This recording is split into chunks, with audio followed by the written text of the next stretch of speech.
Yo, yo, yo! What is up, YouTube? I am here with another Catch a Monsters video. And for this video, it's really just a video to help anybody who has been having questions about evolutions. It's kind of just a rundown of the entire game as a whole.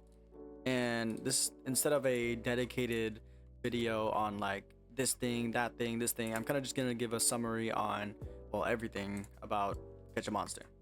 It's pretty simple. But I guess the first thing you should really worry about when playing the game is knowing who to really like grind. You know what I mean? Like what monster gives what and how much EXP. I will say I got this idea from a viewer who commented on my video, and so I went around trying to basically just kill monsters and just kind of see who gives the most EXP, what kind of monster gives them like a lot of coins. And so from what I've seen, coins and EXP have, well, I mean, obviously they get, the stronger the monster, the more EXP and coins you get. But coins, if you really want to farm coins, the highest amount of coins you can actually get, like aside from bosses, if you wanted to like AFK coins, like if you need money, the highest you can get is 38 coins per monster. And obviously that's with using a regular monster, like not using a Woolhorn. So example, I killed this Wee Splash, who gives the highest amount of coins in the game, like as a regular monster. And as you can see, he gives 39, sorry, not 38, 39. But yeah, and so as I was testing, it goes down by 1 coin each monster. So I really do, like, if you're farming coins and you can't really handle the Tidelands just yet, I really do recommend like just going down like a level or so. You know what I mean? Like before going into Tidelands, you should be able to like just sit here AFK and just AFK Orables, because this is also one of the best spots to AFK EXP farm. And what I recommend being able to like AFK these Orables is actually catching one of the monsters from the Tidelands, like at least one of them. Ooh, a rift. And I also have a video on all the rift spots as well. I don't care about this. But yeah, so I do highly recommend, if you are kind of stuck in the place where like, oh man, I am too weak to be in the Tidelands, but I'm just strong enough to be in the Dunelands, I recommend farming this out with one of let's see, these monsters, the ring duck. Super easy. Well, not super easy for most people, but 40 mil HP. Once you actually like manage to put them down, sorry about that, once you actually manage to put it down, as you can see in E rank, I guess I can't choose an E rank because I don't think I've gotten an E rank, but as you can see, the base stats for a D rank ring duck is 760k, 73k, and for an Orable it's significantly stronger. And this is just like the first mob you see, literally. So yeah, I highly recommend grabbing a ring duck, and then just, if you want money, just farm the Orables, to be honest. But other places where you can farm EXP is obviously the volcano area. I do go over this in one of my other videos of EXP spots if you want to check that out. But the best team for this, me personally, like how I've kind of done it, is I sat here grinding these monsters with this guy, one of these monsters.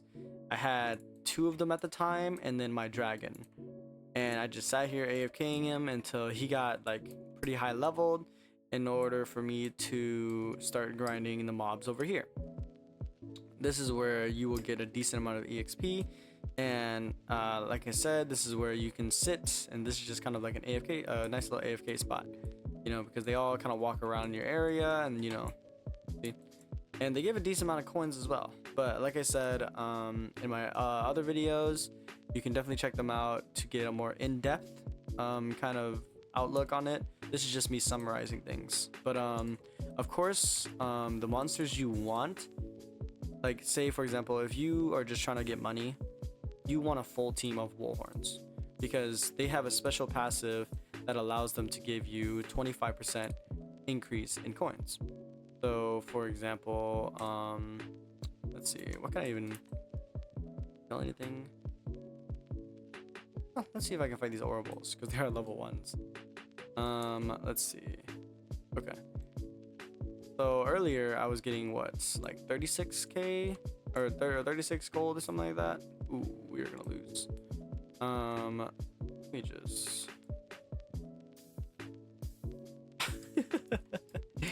Yeah, I'm not gonna win that. Might have to level them up just a tad bit because Woolhorns are still like strong units. Let me just go ahead and just, you know, this guy up to something. All right, next guy. Aries, I don't know. All right, but yeah, like as you can see, like these guys, easy peasy. I killed them because each one of these guys give me a 25% increase in coins, by the way. So let's see how much coins I get from this guy. 41. Like that's pretty significant because I get a 25% each, like from each of them. And on top of that, grinding here is pretty good too, because like if you like, you know, 1,000, you get you can get a good bit of EXP from them. Now I like me myself, I get 1,000 or so EXP from these guys, but it will be different for you guys because I have the game pass that actually doubles my EXP. If you don't know what that is you click the shop and game passes are over here. They are like Robux, so just be warned, they do cost Robux, but it just essentially like doubles my EXP essentially.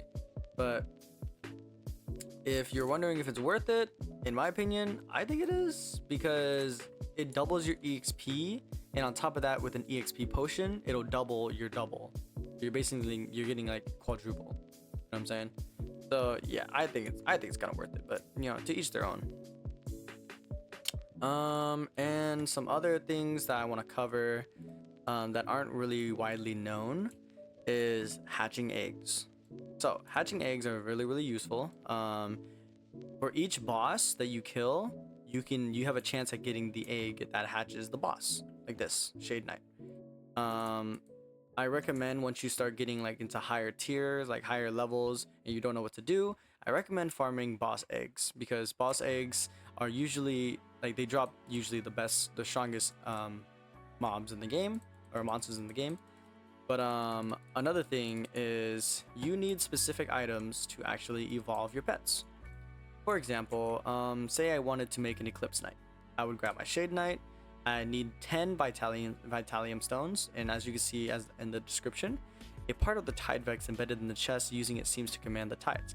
So the Tide Vex is the context, and basically just means that we need to kill the Tide Vex boss in order to get the drop.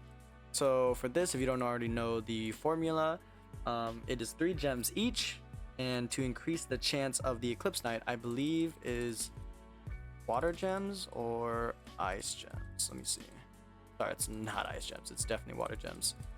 But yeah, it increases the chance of getting one. You need water gems. But yeah, as you can see, there's plenty of variants, and this does vary on each monster because not every monster can evolve. However, majority of the boss monsters can. I think all the boss monsters can. I believe so.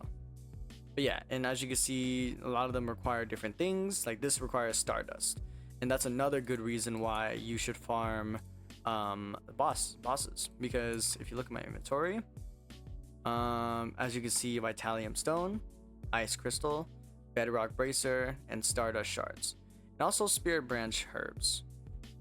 But you know, I will teach you how to get this in a second. But let me just go over how to get the Vitalium Shards. It is the Tide Vex boss over here. If you don't already know, this is the boss. He's the big bad boss. He's over here, and obviously if you haven't seen him before, I do warn you that he has, I believe, 2 billion HP, something like that, 1.8 billion or something. And so if you don't have the right team for it, I highly recommend doing it with a friend or something else. But do be warned, whoever attacks it first and you guys defeat it, you will get the monster. That's definitely something a lot of people don't know. is that when you're doing rifts, if you're catching a monster, if you're fighting bosses, whoever hits the boss first will get the monster in the end. So all you're doing is wasting your time helping someone kill a monster. I mean, you get the EXP and money, but you do not get the monster. That's why I kind of never really understood people putting in undines, because you know, you wouldn't really get it unless you're of course just trying to help the person, and that makes sense. But yeah, that's just kind of my hot take, I guess. Take that with a pinch of salt, I guess. But over here, if you follow me, oh, look at that, perfect. You follow me, Gildron spawns here, and he drops the bracers, the bedrock bracers. Now these are pretty good. Like, I need to stock up on these, as you can see. I need to stock up on these too, but regardless, whatever. So that's where you drops from there. And with gems, I highly recommend farming this because they drop earth gems. Letting you know. But yeah, like I said, if you need help with gem spots or just gems in general, if you don't know what I'm talking about, it's, you know, these gems, refined gems, you can definitely check out my video. It's a short video, so it's, you know, it won't take any time at all watching it, and I just go over all the possible places. But over here is the Shade Knight boss. He's pretty easy. Obviously he's gonna be hard if you don't have the right monsters, but this is where I kind of just AFK him sometimes, and he drops the Stardust shards. That's really, really good. And now, as far as I know, the only 2 bosses on one island is at the Frost Isles. The Frost Isles is kind of like a gamble, because 2 bosses can spawn.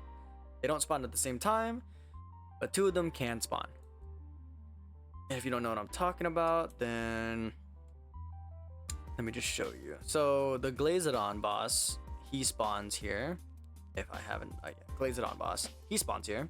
On top of that, I don't think I have a pre-evolved version, but I have the evolved version. This is Titanisk. He spawns here too. So with Mount Tusk, here he is. So with Mount Tusk, he drops the herbs that I mentioned before. Drops these, and I believe Glazodon drops the frost crystals. Now these 2 are kind of niche with evolutions. Majority of the time they're used for fusing, actually. And if you don't know what fusing is, let me just go over that right now with you.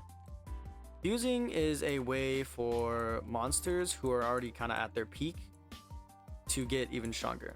Like, as you see the plus 10, plus 10, plus 10, plus 4. That's all because I enhanced them over here. You click one, and then you have to have potential serums. Now, how to get potential serums, there's actually 2 ways. It's by going into the Endless Spire, completing floors, and then once you complete however many floors, you can claim your rewards, like gems for going a higher level each time. It goes up by 10. And then you can spend it over here by buying potential serums. So yeah, that's kind of what I spend my gems on. You can do whatever you want with them, but that's just kind of what I do. And as you can see, I have quite a lot. As you can see, I've already maxed them out. Level 10 is the max, but it basically makes them way stronger than they should be. Because if you are unlucky and you get a B rank Lunavox like me, now obviously that's not unlucky, but I wish I had an A rank or an S rank, you know what I mean? But since I didn't get that, I upgraded it max level and way stronger than it should be. But another thing is gold. If you don't know what to do with gold, basically gold is only used for getting a better ball. If you don't know what a ball is, basically, you know, the better the ball, it gives you a better chance at catching certain monsters. And the stronger the monster, the lower the chance of actually catching it. So it's actually really good to grab better balls in the long run. You can also use money to upgrade these. Now, however, I do not know how you even get these raw stones, as I just recommend going straight for the actual regular stones because it's just easier that way, you know? Let's see. Yes. Not many people know about the hatch potions as well. Now, if you don't know what a hatch potion is, basically, if you're just like, oh man, this egg is taking forever, skip it. However many potions you want. Ta-da! Just like that. Super easy, super simple. And the same way you get that is the same way I just taught you how about the potential serum. Is you go in here and you talk to this guy and you have a chance, not a chance, but buy hatch potions. And sorry, I don't think I talked about the second way to get it is over here. Actually, I am incorrect. You cannot get the potential serum here. However, you can get the hatch potions here.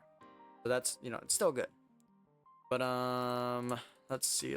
What else do I need to go over? Oh, I recommend if you're kind of bored with the game and like it takes too long to AFK things, you don't want to grind, I really recommend looking at your achievements. Like if you don't want to go the regular route, you could honestly just get a bunch of like eggs and hatch them and be on the leaderboard. You know what I mean? Like obviously, as you can tell, 312, I do not hatch eggs like that. Yeah. So, but yeah, I definitely recommend if you do get bored of how the game is going, you can like just try leaderboard things because not many people do it. Well, people do it, but you could be the game changer. You know what I mean? Like my friend X, however you say that, Mizu, YouTube. He's a really good YouTuber, and he released a video about how to actually do the weekly hatch and actually how to get on the leaderboard.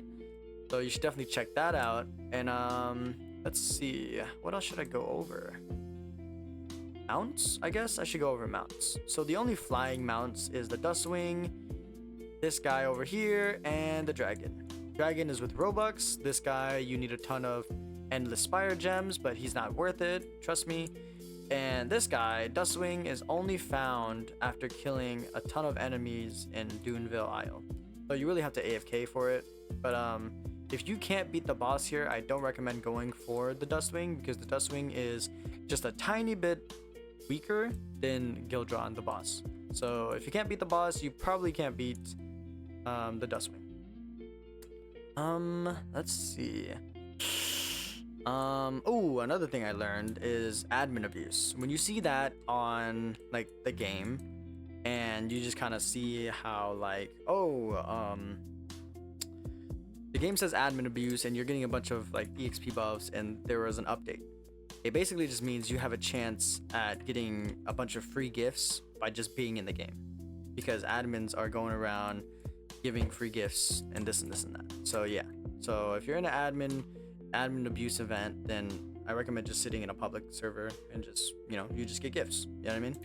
Now obviously I don't know how rare it is or how efficient it is, but yeah, that's just kind of what I was told. But yeah, also the index is really good as well. It just gives you ideas of where to get monsters, the hatch rates, the rank rates. And as you saw, like the pop-up right here, the bosses spawn every, I want to say, I believe it's every 15 minutes. Yeah, it's every 15 minutes they spawn. So they do despawn, just letting you know that they do despawn, but every 15 minutes they spawn. So you should definitely take advantage of that. And I recommend either server hopping or just, sitting somewhere AFKing. But yeah, I think that kind of just, that's just kind of the gist of everything. Like I said, if you want more in-depth descriptions of everything I just went over, I have tons of videos that cover everything I just said, but just obviously dedicated video to it. So yeah, I mean, and also if you don't know how to mount, it's the M key. I don't know, I just kind of just thought of that now in case no one knew. And so yeah, but hope you guys enjoyed, and I will see you guys in the next video. Later.